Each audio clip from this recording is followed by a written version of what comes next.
Hi, girls. We're gonna make some spaghetti. All right, here we go. I'm gonna flip the camera around so you can see everything, okay? I already did a video with how to make meatballs, so I'll upload that and send it to you. But I'm gonna flip the camera around, so hold on so you can see everything you need. Okay.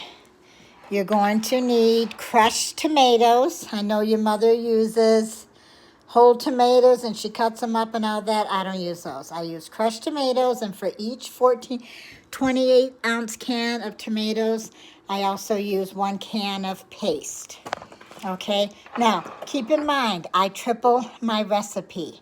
Okay, so you only want to do whatever you want. If you want to double your recipe, if you want to make a single recipe, however you want to do it.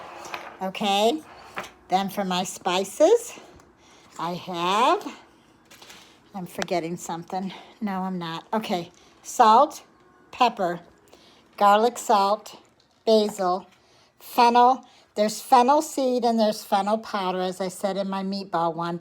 I use the powder because Ashley doesn't like the seeds, so I use the powder. Parsley flakes and 1 bay leaf. If you need bay leaves, let me know. I'll mail them to you. It's crazy to buy a whole big thing of that. Okay, for my meat selection, I usually always use a chuck roast, but I don't have any chuck roast today. So we're going to use sweet sausage, and I cut them into little bite-sized pieces. Pork ribs, and I cut those into probably bite-sized pieces again for my pork roast. And here's some pork ribs. I get my ribs with the bones on them because the bones just make a really beautiful sauce. Now, I normally use chuck roast, but I don't have any chuck roast. So for today, we're going to throw in some venison stew for my beef. But I'm thawing that right now, so let's thaw that. And sauce is not sauce without meatballs. And since I already made these in advance, there's your meatballs. Okay, that's about the perfect size of a meatball. All right, I'm going to start cooking. So hold on. So the first thing you want to do is, in the bottom of your pan, just throw in a little bit of vegetable oil. So I just put enough, that was weird. I just put enough vegetable oil in the bottom of the pan to cover the bottom of the pan. The biggest thing you want to remember with your sauce is everything you want to cook it all in one pan, one big pot. Did I show you the pot? Hold on. Now, again, I tripled my recipe, so I'm using my big baby pot. This is my big thing. So for a while there, I've been burning my sauce. So clearly, I need to cover things. I need to cook it a little bit lower. All right, so I'll probably talk. Maybe I should put the video right here. Watch this all fall down. Yep, this is all gonna fall down. Okay, so I'm gonna turn the heat on and cook it on, normal 4 or 5. Let your pan, let the heat warm up, the pan warm up, get your oil hot, and then I start adding the meat. So while that's getting hot, I start chopping up my meat and I put it in the pan.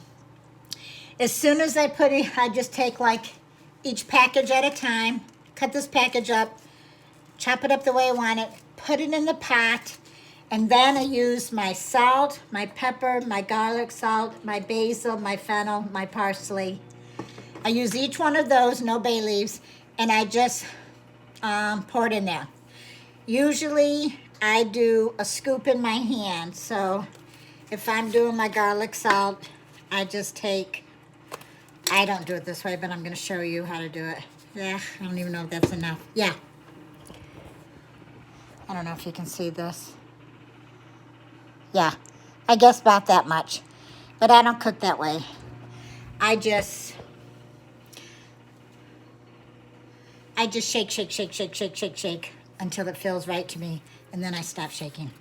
Okay, but I know people who don't make this recipe want an exact amount. So put it in the palm of your hand, pull each piece out, and just, you know, splatter it around. Just go like that.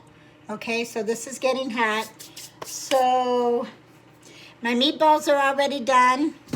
While I'm getting all this ready, I always cook my meatballs in a different pan. So I get a nice big pan.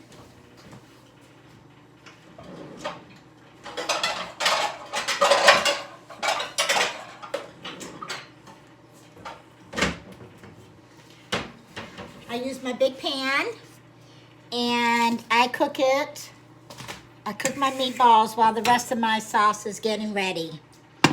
And then do not add oil because your meatballs are already greasy. I use 80-20 burger. Some people like 90-15. I don't like that. Some people like turkey burger. I don't like that. I use 80-20 ground beef. And I just take these off of here. I've never pre-made my meatballs before, so that was kind of cool. And then I just line them up all real close inside my pot, inside my pan. And then I take I'll show you so you can see how close I put them. Whoop!